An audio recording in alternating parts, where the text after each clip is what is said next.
Film की शुरुआत दो बेस्ट फ्रेंड्स केटी और स्लोन से होती है।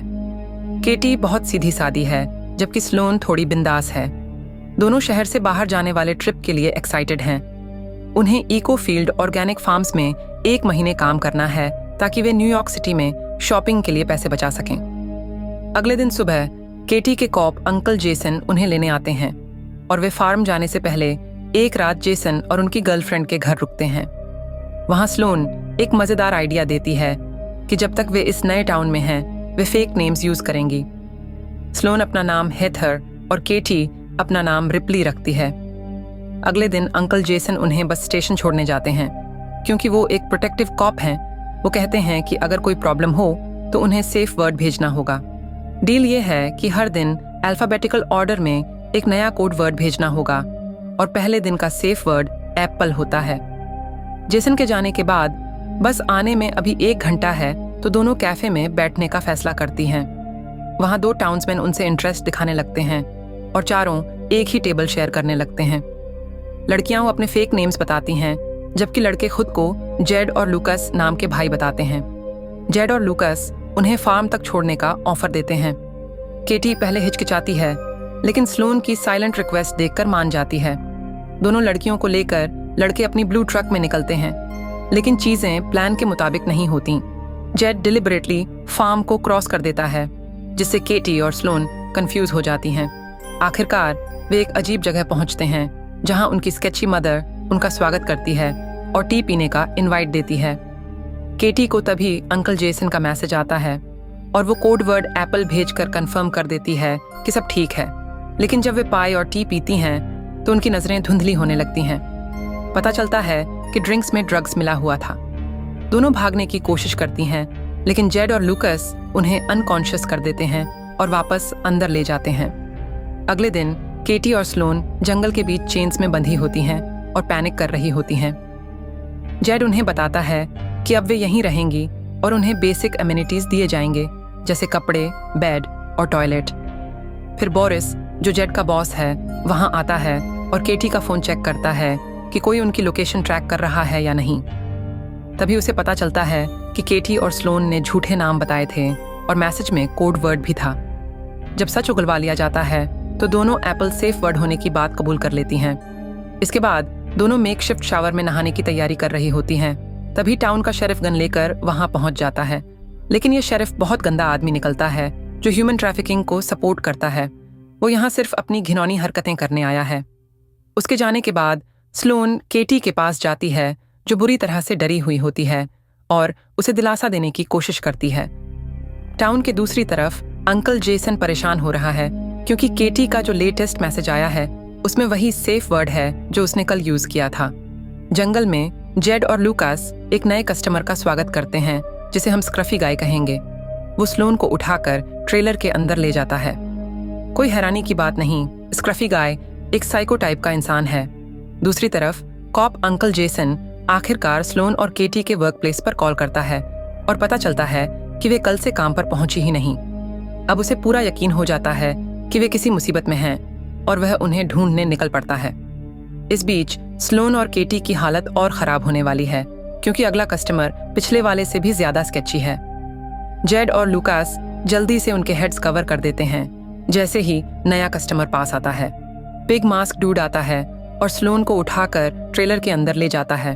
उसके जाने के बाद अब केटी बुरी तरह डरी हुई स्लोन को संभालने की कोशिश करती है।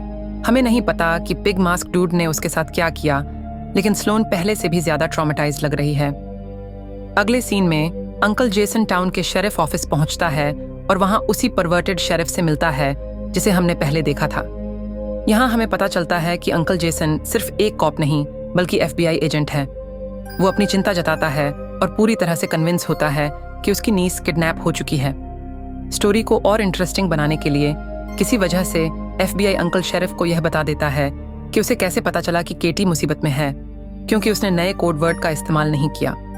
जंगल में शेरिफ पहले ही किडनैपर्स को बता चुका है कि केटी के अंकल FBI एजेंट हैं और केटी ने सेफ वर्ड के बारे में झूठ बोला था। बोरिस, जो इस पूरी ह्यूमन ट्रैफिकिंग को चला रहा है, जेफ को केटी और स्लोन को मारने और उनकी बॉडीज डंप करने का आदेश देता है, लेकिन उन्हें नहीं पता कि केटी उनकी बातें छुपकर सुन रही है। इसी बीच FBI अंकल जेसन उस कैफे में जाता है जहां उसने आखिरी बार केटी और स्लोन को छोड़ा था। वहां वो बरिस्टा से पूछताछ करता है। बरिस्टा को क्लियरली याद है कि केटी और स्लोन को छोड़ा था। स्लोन किस तरह की ट्रक में बैठकर गई थी। अगले दिन केटी स्लोन को बताती है कि किडनैपर्स उन्हें किल करने वाले हैं और तभी स्क्रफी गाय के साथ किडनैपर्स वहां पहुंच जाते हैं। वे स्क्रफी गाय को उनके पास गार्ड के रूप में छोड़ देते हैं। केटी इस मौके का फायदा उठाकर उसे सिड्यूस करती है और जैसे ही वो उसके करीब आता है वो अपने नेकेड टीथ से उसकी थ्रोट फाड़ देती है। दोनों औरतें खुद को चेन से आज़ाद कर लेती हैं।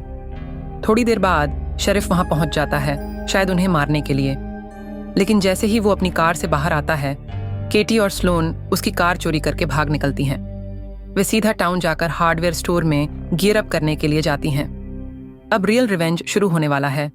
वे कैशियर से पूछती हैं कि क्या वो बोरिस ब्लू ट्रक वाला आदमी को जानता है, और कैशियर बताता है कि वो कहाँ रहता है। दूसरी तरफ अंकल जेसन अपनी इन्वेस्टिगेशन जारी रखते हुए टाउन के कार इंश्योरेंस ऑफिस में जाता है। वो झूठ बोलता है कि उसने गलती से एक ब्लू ट्रक से टक्कर मार दी और जानना चाहता है कि वो किसका है।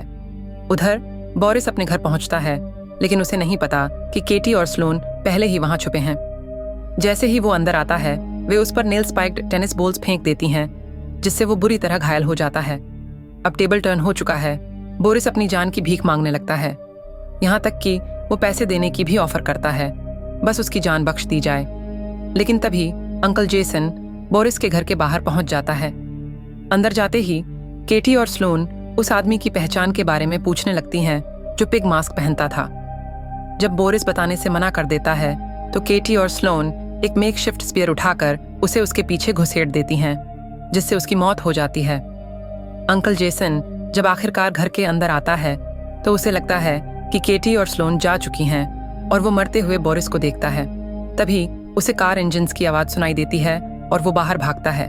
केटी और स्लोन कार लेकर निकल जाती हैं, जबकि अंकल जेसन बोरिस को हॉस्पिटल ले जाने की कोशिश करता है। अगले सीन में शेरिफ यूनकल जेसन को बताता है कि बोरिस बच नहीं पाया। अब और ज्यादा परेशान होकर यूनकल जेसन केटी को कॉल करने की कोशिश करता है, लेकिन तभी उसे एहसास होता है कि उसका कवर ब्लोन हो चुका है। शेरिफ तुरंत अपनी गन निकाल लेता है। दूसरी तरफ केटी और स्लोन एक चर्च के सामने पहुंचती हैं और पता चलता है कि पिग मास्क डूड असल में टाउन का प्रीस्ट है। स्लोन चर्च के अंदर जाती है और अपने रेप से आमने सामने होती है। केटी की मदद से दोनों बेस्ट फ्रेंड्स उस बास्टर्ड को खत्म कर देती हैं। जब वे ड्राइव करके निकलती हैं तो वे एकदम कंटेंट और केयरफ्री लगती हैं, लेकिन जब वे रुककर कार से बाहर आती हैं तो पता चलता है कि पिग मास्क डूड यानी प्रीस्ट पूरे समय ट्रक के पीछे जंजीरों से बंधा हुआ था। फाइनल ब्लो के रूप में वे उस पर गैसोलीन डालती हैं और फायर लगा देती हैं, फिर ड्राइव ऑफ कर जाती हैं। इसी बीच अंकल जेसन को शेरिफ ने कैप्टिव बना लिया है। और भी बुरा ये कि शेरिफ ने 2 और यंग वुमेन को पकड़ लिया है, लेकिन केटी और स्लोन उन्हें बचाने पहुंच जाती हैं। वे शेरिफ को टाई अप करके रशियन रूलेट गेम से उसे टॉर्चर करती हैं। अब साफ दिख रहा है कि ये दोनों औरतें थोड़ी अनहिंज्ड हो चुकी हैं, लेकिन शायद हम उन्हें ब्लेम नहीं कर सकते। शेरिफ माफी मांगना शुरू करता है, लेकिन तभी केटी उसके हेड पर आखिरी ब्लो मारकर उसे खत्म कर देती है। इसके बाद केटी और स्लोन उन विमेन को फ्री कर देती हैं और उनसे अंकल जेसन को आज़ाद करने के लिए कहती हैं। जेसन उनसे पूछता है कि शेरिफ को किसने मारा, लेकिन वे जवाब नहीं देती क्योंकि केटी और स्लोन ने उनकी जान बचाई थी। इसके बाद केटी और स्लोन जेड और लूकस की मदर के घर जाती हैं और उसे उसी तरह ड्रग कर देती हैं जैसे उसने कुछ दिन पहले उनके साथ किया था। वे उसे टाई अप करके बेसमेंट में ले जाती हैं जहां जेड पहले से बंधा हुआ है। फिर वे बेसबॉल बैट से उसका सर कुचल देती हैं और उसकी माँ को ये सब देखने के लिए मजबूर करती हैं। इसके बाद वे उसे लूकस के पास ले जाती हैं जो एक चेयर से टाइड अप है, लेकिन उसे मारने के बजाय वे उसकी रस्सियाँ खोलती हैं, उसे एक बैट पकड़ाती हैं और धमकी देती हैं कि वह खुद अपनी माँ को मारे। जब लूकस ऐसा करने से इनकार करता है तो वे उसे शूट कर देती हैं। फिर वे उसके बॉडी को ऐसे सेटअप करती हैं जैसे कि उसने सुसाइड कर लिया हो। ये खुलासा होता है कि वे सारे मर्डर्स का इल्ज़ाम लूकस पर लगाने की प्लान बना रही हैं। मदर हताश होकर उन्हें पैसे देने की ऑफर करती है ताकि वे उसे छोड़ दें, लेकिन केटी लॉन मोवर उठाकर उसे ब्रूटली मर्डर कर देती है। अगले सीन में अंकल जेसन केटी के घर आता है जहां से वह स्लोन और केटी को पिकअप करता है। ऐसा लगता है कि कुछ समय बीत चुका है। केटी और स्लोन को एयरपोर्ट पर ड्रॉप ऑफ किया जाता है और वे एक्साइटेडली न्यूयॉर्क सिटी की तरफ रवाना हो जाती हैं।